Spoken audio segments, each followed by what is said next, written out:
Hello everyone, welcome to auto I academy YouTube channel और हमारी great Indian thinker series में आपका बहुत बहुत स्वागत है। आज हम जिस पर्सनैलिटी के बारे में डिस्कस करने जा रहे हैं उनका नाम है सुरिंदर नाथ बनर्जी। और हिस्ट्री के अंदर हम इन्हें बेटर जानते हैं by the achievement of becoming the first Indian to clear the prestigious Indian civil services exam. Surendra Nath Banerjee को राष्ट्र गुरु के नाम से भी जाना जाता था और इसके साथ साथ एक टाइटल जो इनके बारे में बहुत मशहूर हुआ करता था, that was surrender not Banerjee. जो ब्रिटिशर जो थे अक्सर इनके बारे में ये टाइटल यूज़ किया करते थे। और सुरिंदर नाथ बनर्जी की लाइफ हिस्ट्री क्या रही है और किस तरह का इनका कंट्रीब्यूशन जो है वो नेशन और बाकी एक्टिविटी में रहा है, उसके बारे में आज हम इस सीरीज़ के अंदर जो है इनकी लाइफ और इनकी वर्क के बारे में थोड़ा और लर्न करेंगे। सबसे पहले हम सुरिंदर नाथ बनर्जी की जो अर्ली लाइफ है उसके बारे में देखते हैं। सुरिंदर नाथ बनर्जी का जो जन्म था, इनका जन्म 1848 में कलकत्ता में हुआ और इनकी जो स्टार्टिंग एजुकेशन थी वो भी वहाँ से कलकत्ता से ही हुई। He graduated from the Calcutta university in the year 1868 और अपनी ग्रेजुएशन की एजुकेशन कंप्लीट करने के बाद ये अलॉन्ग विद आर.सी. दत्त और बिहारी लाल गुप्ता जी के साथ ये तीनों लोग जो थे they went for England in the year 1868 to compete for the Indian civil services exam there. हालांकि ये एग्ज़ाम इन्होंने अगले साल 1869 में ही क्लियर कर लिया था, लेकिन because of some ambiguity and some problem regarding the age and the birth date, ये जो ICS के एग्ज़ाम के बाद जो थे इसको ज्वाइन नहीं कर पाए थे। तो तब जाके इनका जब ये इशू जो क्लियर हुआ तो इन्होंने फाइनली 1871 में ICS का एग्ज़ाम जो था वो क्लियर किया and he become the first Indian to crack this prestigious exam at that time. ICS का एग्ज़ाम क्लियर करने के बाद सुरिंदर नाथ बनर्जी जो थे ये सिलहिट में एज ए असिस्टेंट मैजिस्ट्रेट जो थे वहाँ पे अपॉइंट किए गए। लेकिन ड्यूरिंग हिज वर्किंग इनके एक सुपीरियर थे, द ब्रिटिश सुपीरियर ऑफिसर जिनका नेम था मिस्टर सुदरलैंड। तो मिस्टर सुदरलैंड जो थे कहते हैं कि उन्होंने सम डिपार्टमेंटल कॉन्स्पिरेंसी एंड इस तरह की कोई प्लानिंग के नीडे से एक जुडिशियल वर्क में, एक इनका जुडिशियल डिसीजन के अंदर वहाँ पे कुछ एरर फाइंड आउट किए गए और जिसके अगेंस्ट में इनकी जो कंप्लेन थी वो आगे हायर अथॉरिटी के अंदर वहाँ पे की गई और एक कमीशन ऑफ इंक्वायरी जो था वो बिठाया गया, जिसके चलते सुरिंदर नाथ बनर्जी को जो एक serious charge of dereliction of duty जो था उसका गिल्टी पाया गया और इसी की वजह से इनको जो था सर्विसेज से डिसमिस कर दिया गया और इनको पेंशन दी गई 50 रुपीज़ पर मंथ के मीडियम से। ये जो इंसिडेंट था इसके अगेंस्ट में सुरिंदर नाथ बनर्जी जो थे ये इंग्लैंड गए और इन्होंने इस डिसीजन के अगेंस्ट में इंग्लैंड में वहाँ पे अपील की, लेकिन रिजल्ट कोई नहीं निकला। वहाँ पे सुरिंदर नाथ बनर्जी की कोई सुनवाई नहीं हुई। यहाँ पे सुरिंदर नाथ बनर्जी को लगा कि उनके साथ एक बहुत बड़ा रेशियल डिस्क्रिमिनेशन किया गया है और ब्रिटिशर ने जानबूझ के उनको उनकी सर्विसेज से जो डिसमिस किया गया है। During this time he also got a opportunity to read about the Edmund Burke और उनकी फ़िलासफ़ी के बारे में इन्होंने काफ़ी रीड किया, जिसके चलते इनको इंडियन बर्क का नाम भी जो है वो सुरिंदर नाथ बनर्जी को ये दिया जाता है। लेकिन यहाँ पे हम सरप्राइजिंगली एक चीज़ और देखते हैं कि इनको डिसमिस करने के 7 साल बाद इनको एक बार कलकत्ता के ऑनररी प्रेसिडेंट भी अपॉइंट किया गया था and also appointed a justice of the peace also. इसके बाद ये थोड़ा सा कैरियर में हम यहाँ पे शिफ्ट देखते हैं। इंग्लैंड से वापस आने के बाद he started teaching English and the metropolitan institution, Calcutta में वहाँ पे टीच करना स्टार्ट करते हैं और इसके बाद इन्होंने सिटी कॉलेज में as a member of the staff जो था वो भी सर्व किया इन द ईयर 1879 आल्सो।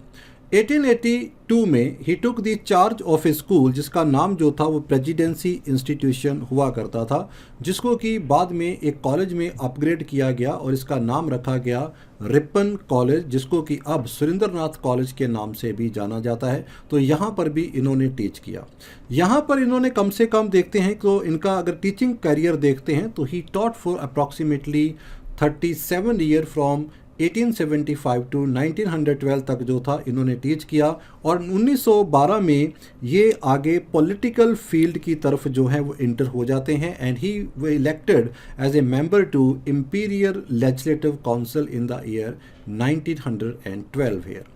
पॉलिटिकली 1876 में सुरेंद्रनाथ बैनर्जी ने आनंद बोस और कुछ अपने और दोस्तों के साथ मिलकर एक एसोसिएशन की फॉर्मेशन की। This was the name of this association was Indian association. It was basically a precursor to the formation of the Indian National Congress, और ये उस समय पहली ऐसी एसोसिएशन बनाई गई थी जिसके द्वारा जो पॉलिटिकल मुद्दे थे उस समय के, जो उस समय के the way the British were doing injustice and the discrimination that was given to the Indian at that time, इन मुद्दों को वहाँ पे उठाया गया, और एक पब्लिक ओपिनियन जो था अबाउट द वेरियस एक पॉलिटिकल और इकोनॉमिक प्रॉब्लम जो समय हमारा कंट्री फेस कर रहा था, तो उसके रिगार्डिंग एक पब्लिक ओपिनियन जो था वो क्रिएट यहाँ पे किया गया।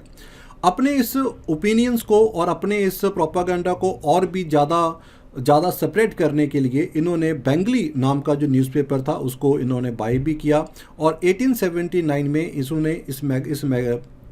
इस पेपर को जो था इसकी एडिटरशिप भी जो थे अपने पास रखी, और इस पेपर के मीडियम से इन्होंने काफ़ी पॉलिटिकल अवेयरनेस के ऊपर काम किया, खास करके जो एज लिमिट जो सिविल सर्विस एग्ज़ाम के लिए रखी गई थी, जिसके चलते कि बहुत सारे इंडियन सिविल सर्विसेज को क्वालिफाई नहीं कर पाते थे, उसके अगेंस्ट में भी इन्होंने काफ़ी उस समय प्रोपागेंडा जो ब्रिटिश के अगेंस्ट में किया।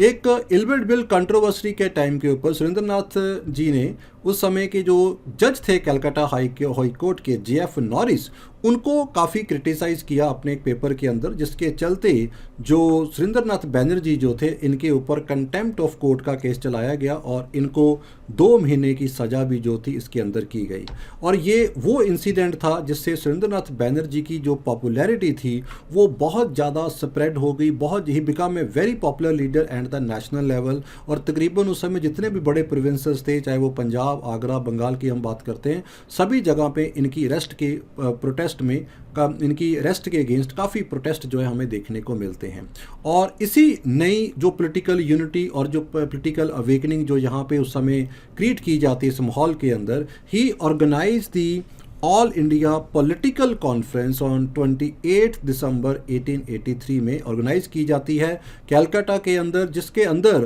तकरीबन ऑल ओवर द कंट्री से कोई 100 डेलीगेट हैं जो इसको यहाँ पे अटेंड करते हैं यहाँ पे। और इसके बाद हम देखते हैं कि दिसंबर के महीने में ही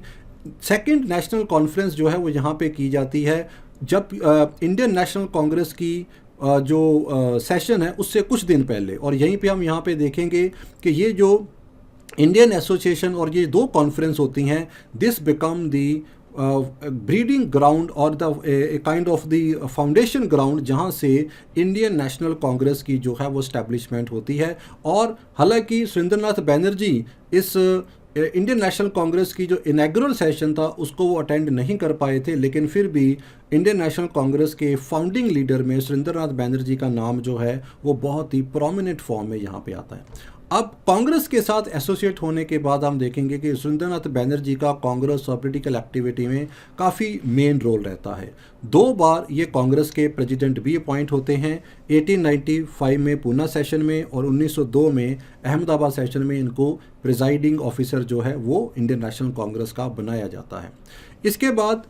कलकत्ता कॉरपोरेशन के मेंबर भी ये जो है अपॉइंट किए जाते हैं 1876 से 1899 तक। सुरेंद्रनाथ बैनर्जी भी अपने बाकी मॉडरेट लीडर जैसे कि दादा भाई नौरोजी थे, फिरोज शाह मेहता या गोखले जैसे थे, तो ये भी एक मॉडरेट आइडियोलॉजी को सपोर्ट करते थे। And somewhere he also believed in the fair sense of the British rule and that time. लेकिन 1907 के सूरत स्प्लिट के बाद जिस तरह से मॉडरेट की पॉपुलैरिटी जो थी उसमें काफ़ी डिक्लाइन आया, तो वहाँ पर सुरेंद्रनाथ बैनर्जी का भी जो था हम देखते हैं कि नेशनल लेवल पे भी इनकी काफ़ी उस समय जो पॉपुलैरिटी में डिक्लाइन देखने को मिलता है।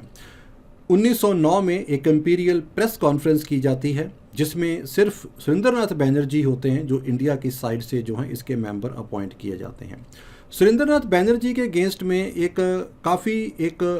मास लेवल पे हमें एक रिसेंटमेंट देखने को तब मिलता है जब 1918 का जो मोंटेगू चैलेंजफोर्ड रिफॉर्म जो है, जब गवर्नमेंट के द्वारा, ब्रिटिश गवर्नमेंट के द्वारा डिक्लेयर किए जाते हैं और सुरेंद्रनाथ बैनर्जी इसको सपोर्ट कर देते हैं।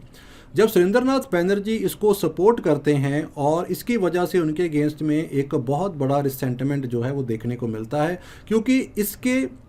रिफॉर्म के अगेंस्ट में उस समय के all the major leader were against is और कांग्रेस इसके बिल्कुल अगेंस्ट थी, जिसके चलते हम देखेंगे कि सुरेंद्रनाथ बैनर्जी और बाकी के कुछ मॉडरेट लीडर जो थे उन्होंने उस समय बॉम्बे का जो कांग्रेस का सेशन था इसका बायकॉट भी कर दिया। इसके बाद सुरेंद्रनाथ बैनर्जी ने अपने कुछ मॉडरेट लीडर के साथ मिलके एक अपनी अलग कॉन्फ्रेंस जो थी वहाँ पे बुलाई गई और इसको कहा जाता था all India conference of the moderate party, जो बाद में national liberation federation of India के फॉर्म के मीडियम से इन्होंने एक अपनी कांग्रेस से अलग एसोसिएशन जो थी वहाँ पे बना दी गई। इस समय सुरेंद्रनाथ बैनर्जी काफ़ी प्रो ब्रिटिश जो थे प्रोपागंडा में हो चुके थे और यहाँ तक इन्होंने गांधी जी की उस समय जो कि नॉन कॉपरेशन मूवमेंट थी, दैट वाज द बेंगली, उसके अंदर भी इन्होंने काफ़ी उस मूवमेंट को जो था वो क्रिटिसाइज़ किया, क्योंकि सुरेंद्रनाथ बैनर्जी का मानना था कि we should go for an approach of cooperation, ना कि हमें नॉन कॉपरेशन या सिविल डिसऑबीडियंस में जाना चाहिए। 1921 में बंगाल की कैबिनेट में he was elected as a local self government और इन्हीं की वजह से ही जब इनको बंगाल की कैबिनेट में इलेक्ट कर लिया गया तो तब उस समय इनका जो टाइटल जो सरेंडर नॉट बैनर्जी था तो उसको चेंज करके सरेंडर बैनर्जी जो था वो उस समय मास्टर्स के द्वारा किया गया। और उसके बाद जब 1923 के अंदर के बाद जब वहाँ पे इलेक्शन होते हैं यहाँ के बंगाल के अंदर, तो उस इलेक्शन में सुरेंद्रनाथ बैनर्जी हैं वो इलेक्शन लॉस भी करते हैं और ये एक अपने आप में इनकी एक जो पॉपुलैरिटी का डिक्लाइन है वो हमें वहाँ पे क्लियर कट वहाँ पे देखने को मिलता है, क्योंकि लास्ट टाइम पे ये प्रो ब्रिटिश अपना बहुत ज़्यादा प्रोपागंडा में हो चुके थे। 1921 में इनको नाइटहुड का जो स्टेटस है वो भी यहाँ पे दिया गया था और जिसकी वजह से ये माना गया कि he was working as a puppet of the British government, जिसके चलते इनको जो अभी मैंने बताया कि सरेंडर नॉट बैनर्जी से सर सरेंडर जो था वो इनको वहाँ पे बताया गया। अगर सुरेंद्रनाथ बैनर्जी की हम लास्ट ईयर की बात करते हैं तो लास्ट ईयर में इन्होंने अपना ज़्यादातर टाइम जो पॉलिटिकल एक्टिविटी से थोड़ा बाहर आके इन्होंने अपनी ऑटोबायोग्राफी के ऊपर वर्कआउट किया, that is known as a nation in the making, जो इनकी ऑटोबायोग्राफी यहाँ पे लिखी गई। अपनी ऑटोबायोग्राफी के अंदर भी he was basically want to give the idea that we should have a approach of the cooperation and not non-cooperation. We should try to assimilate our difference and not we should go for the isolation. तो ये कुछ इनके opinion थे जो समय उस political class के लिए ये मानते थे। और 1925 में ही 6 अगस्त 1925 में ही सुरेंद्रनाथ बैनर्जी जो थे वो सदा के लिए हमें अलविदा कह के चले गए। सुरेंद्रनाथ बैनर्जी को इंडियन बर्क का टाइटल जो था वो भी हम जो है बखूबी देते हैं, क्योंकि he was very liberal in his philosophy and ideology में एडमंड बर्क से ये काफ़ी ज़्यादा इन्फ्लुएंस भी रहे थे। So everyone, this is the small biographical sketch of the Surendranath Banerjee. I hope this will help you to understand the thinkers and his political philosophy as well as his role in the national freedom struggle at that time. So thank you very much and all the very best.